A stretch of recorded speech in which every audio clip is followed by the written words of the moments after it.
Hello everyone, good morning. শুভ রাধা অষ্টমী। সকালবেলায় ঘুম থেকে উঠেই আগে আমি বিছানার চাদরটাকে চেঞ্জ করে নিলাম, দিয়ে সুন্দর করে টান টান করে আমি বিছানার চাদরটা পেতে নিলাম। আজকে কিন্তু আমাদের বাড়িতে পুজো, মা ওইদিকে ঠাকুরঘরে ভোগ করছে, সবই তোমাদেরকে দেখাবো আস্তে আস্তে। আগে আমার বিছানা পাতাটা দেখে নাও। আজকে চাদরটাকে চেঞ্জ করলাম, কারণ বাড়িতে পুজো তো একটু চাদর ধোয়া কাচা না করলে না ভালো লাগে না। আর এই যে এটা আমাদের ঠাকুর ঘর, দেখো মা আজকে কি সুন্দর সাজিয়েছে ঠাকুর ঘরটাকে, প্রত্যেক দিনই সাজায়। আর এই যে এটা আমাদের ছোট্ট গপু, কেমন লাগছে অবশ্যই জানিও। আর এখানে পায়েসের জন্য দুধ মা ফোটাচ্ছে, আর এইখানে মালপোয়ার বাটারটা মা তৈরি করছে।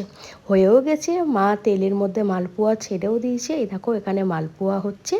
কেমন হয়েছে মালপোয়াগুলো অবশ্যই তোমরা জানিও। আর এখানে 5 রকম ভাজার জন্য মা কিন্তু বেগুন ভাজাটা ছেড়ে দিল। এখন 5 রকম ভাজা, লঙ্কা, তেজপাতা, 5 কিছুই হবে, মাছ তরকারি, 5 রকম সবজি দিয়ে দিল ভোগের জন্য। 5 তরকারি, দেখো 5 তরকারিটা কিন্তু ভালো করে মা কষিয়ে নিয়েছে। ভোগের কিন্তু সব কিছুই ভালো হয়, বলো কি দারুণ হয়েছে 5 তরকারি। মা এবার আরতি করে নিচ্ছে। আরতি হয়ে গেলেই কিন্তু আজকের পুজো শেষ। কি সুন্দর লাগছে গোপালটা, দেখো।